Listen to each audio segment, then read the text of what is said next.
it's very difficult maybe to understand what I'm saying for a non-initiate who doesn't know the philosophy and the understanding of the Vedanta.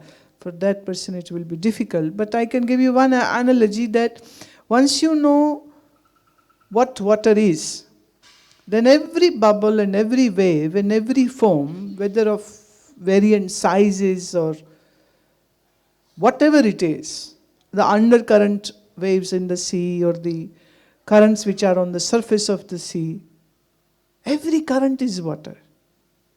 So if water is asked the question, how do you see the waves and the bubbles and the foam? What will water say?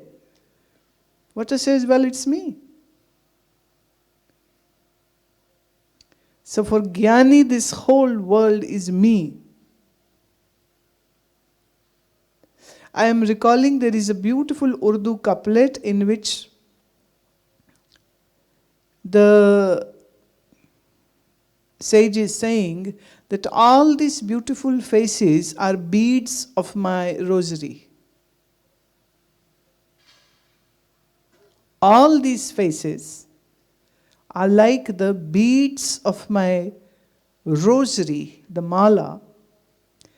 The faces keep on changing and my worship is happening. Can you absorb what I'm saying? Every face,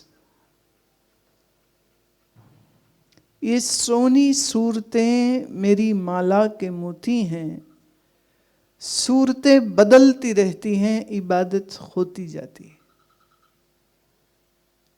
For a Jnani, there is now no need to hold a mala in a hand and to do the jap, the chanting. The Jnani says that every face on this earth is the bead of my mala, rosary, the spiritual rosary. And as somebody holds a rosary and they turn the beads and they are completing the cycles of their japam, the same thing is happening in the world that you see one person comes, then another person comes and then another person. The faces are changing. Faces are changing. The faces are moving. They are changing. It's like turning the beads. So as the faces are changing, the bodies which I'm seeing are changing. It's like that I'm turning my mala. I am turning the beads of my rosary, my mala. Hence now this is something of an ultimate state of jnana where there is no need left to sit down and calm the mind and turn the beads of the mala also. Because now the jnani is in a very different zone where with the open eyes, the mind is in the meditative state. Because if it is an illusion, I don't have to love this illusion or hate this illusion or run away from this illusion. Once you know it is an illusion, the game is done. The game is done. Then it is said in Ashtavakar Gita, Rishi Ashtavakar says that for a Jnani, there is no obligation of any kind to do any sadhana. There is no obligation or responsibility or condition or a system which a Jnani has to have on his mind or his life. Because now it's the self which is omniscient. It is the self which is the Brahman. And Brahman is omniscient. The substratum of this all name and forms. And once this is understood experientially, the veil of the ignorance gets lifted. Then they say, what is the responsibility of a Jnani? They say, none. Ashtavakar Gita says none. So what is doable for a Jnani? It's a none. None. So do's and don'ts and all the rules of the ethics and the moral and the virtue and the merits and pap and punya, and this is all for the common ignorant people, not for a Gyani. So sees the world as it is, but definitely doesn't mean will be. I can say of my own experience, I am not seeing Yamuna's body in molecular form. So if this makes me unenlightened, I'm fine with that too. But definitely it's not a cellular thing, it's not a molecular thing, it is not a wavy thing, or the particle as the quantum physicist would say, it's a particle, it's the dance of the particle, it's a dance of the energy, whatever. Whatever term you wish to use, you can use. But what is seen is as it is. As it is, nothing less, nothing more.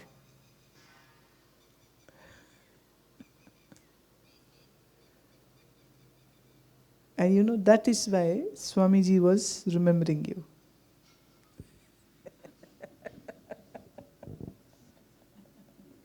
माता राम जी ऋषिकेश में वो ज़्यादा समय रहती, वेदांती थी, बड़ी फक्कड़। ऐसी महिला थी वो कि जिसने अपनी सारी जिंदगी जब तक गुरु जिंदा रहे गुरु की सेवा करी, गुरु के साथ रही। जिस दिन उनके गुरुजी ने शरीर नदी में छोड़ दिया था, उन्होंने अपनी इच्छा से शरीर नदी में बहा दिया था खुद ही, उस दिन के बाद से वो वहीं ऋषिकेश में रही।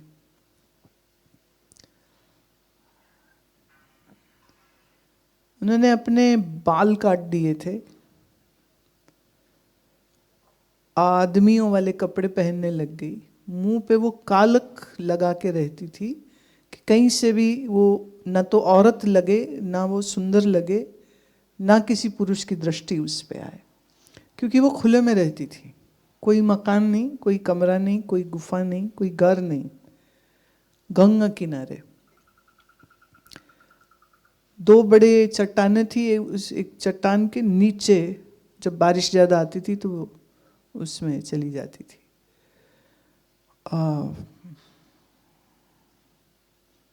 लोग जो बंदरों को खाना डालते थे या चने डालते थे, वही चने उठा के वो खा लेती थी, गंगा का पानी पी लेती थी। इस तरह रही हो। आश्रम, मठ, चेला, रुपया, पैसा कुछ नहीं। फिर बाद में कुछ स्त्री उनकी जो शिष्या बन गई, तो फिर वही ऋषिकेश में उनके कुछ लोगों ने, जब उनके साथ 2-4 और महिलाएं आ गईं, फिर एक मकान बनाया था, उस मकान में फिर वो रहती थी। तो एक समय में जब हम बेघर थे, मैंने घर छोड़ दिया था, आश्रम में रहती नहीं थी, रहने को कोई जगह नहीं थी, तब उन्होंने अपने इस मकान में ऊपर का एक कमरा मुझे दिया था, तो मैं 1 महीना उनके पास तब रही थी। तो ये माता जी जो थी, महाराज जी इनको उनके शिष्य बुलाते थे, महाराज जी। तो वो ये दोहा बोलती थी। मुझे हिस्ट्री इसलिए बतानी पड़ी कि ये जिसने बोला है वो कोई साधारण व्यक्ति नहीं, एक तपस्वी, एक त्यागी, एक ब्रह्मनिष्ठा वाले व्यक्ति थी वो। वो कहती थी कि कथा समाप्त होत है, सुनो वीर हनुमान। इतनी तो कॉमन चीज है, सब जानते हैं। कथा समाप्त होत है, सुनो वीर हनुमान, आगे पीछे रड़ा करो तो पावो ब्रह्म ज्ञान। रड़ा मतलब खत्म, कुछ नहीं होना चाहिए बचाओ, ना आगे कुछ ना पीछे कुछ। अब यहाँ जितने लोग आए, पीछे घर है इनके सबके, और आगे के प्लान हैं बहुत से, ये करेंगे ये करेंगे ये करेंगे। तो जिसका आगे भी कुछ है और पीछे भी कुछ है, वो कैसे ब्रह्म ज्ञान पाएगा? तो आगे पीछे रड़ा करो, ना आगे कुछ होए। मैंने क्या सपना, क्या वासना, क्या दुनिया भोगूं में, कोई प्लान नहीं है ऐसा। और पीछे कुछ नहीं। मैंने मन से, और उन्होंने तो तन से भी, घर परिवार मकान सुख सुविधा सब छोड़ दिया था। तो आगे पीछे रड़ा करो तो पाओ ब्रह्म ज्ञान। बड़ी कठिन शर्त है जो रखी जाती है। जिसके आगे कुछ है, जिसके पीछे कुछ है, उसका मन तो वहीं फंसा रहेगा ना। वासना की रस्सी से मन बंधा है तो उसके मन की नाव कहाँ जाएगी? कहीं भी नहीं जाएगी, वो तो वहीं बंधी रहेगी। तो देह में बंधी है, परिवार में बंधी है, तो मैं मेरी बंधी है, तो सब है, तो बोले ब्रह्म ज्ञान नहीं होगा। आगे पीछे रड़ा करो तो पाओ ब्रह्म ज्ञान, ये वो बोला करती थी। वैसे जब भी मुझे मिलती थी तो उनकी हमेशा फरमाइश होती थी कि भजन में उन्हें गा के सुनाऊं। और ख़ास करके मतलब मैं बोर हो गई थी, थक गई थी उनको सुना सुना के, पर उनको ये मेरा भजन बहुत अच्छा लगता था। तेरे फूलों से भी प्यार, तेरे कांटों से भी। जितनी बार मिलेंगी, दिन में 2 बार 1 बार, अच्छा फिर एक भजन तो सुना दे, अच्छा हो तो एक भजन तो सुना दे, अच्छा कोई सुना दूं मैं, अच्छा वो तो सुनाया नहीं, फिर वो तो सुना दे। तो 1-2 बार तो मुझे गुस्सा आ गया, मैंने कहा मैं नहीं सुनाती, एक ही भजन तुम्हें क्यों सुनना है, मैं और है ना और सुनो। कह नहीं सब अच्छे हैं, पर ये जब गाते हो ना तो मेरे कहते थे दिल में कुछ हो जाता है। अब ऐसी त्याग मूर्ति, ऐसी ज्ञान की मूर्ति ये देवी जी, ये महाराज जी, और वो जो प्यार से बोलती थी तो फिर उतनी बार मैं उनको सुनाती थी। तो ऋषिकेश में एक बार रहे, फिर एक बार उनके साथ हम लोग उत्तरकाशी में उनका एक आश्रम बाद में उनके शिष्यों ने बनाया, फिर एक बार वहाँ उत्तरकाशी में भी। तो उत्तरकाशी में भी ऐसे 4 कमरे थे लाइन में, तो कमरे के बाहर बरामदा, बरामदे में बैठते, दिन भर सामने गंगा जी, तो चट्टान में मैं बैठी रहूं गंगा जी में, उठ के अंदर आना, थोड़ा कुछ से कुछ खाया पिया, बहुत फिक्र रखती थी उसको, कुछ खाते नहीं, कुछ खाओ, कुछ पिया नहीं, कुछ पियो। बहुत प्यार करती थी मेरे से, बहुत ज़्यादा प्यार करती थी। और जैसे खा लिया पी लिया तो फिर अच्छा फिर भजन सुनाओ।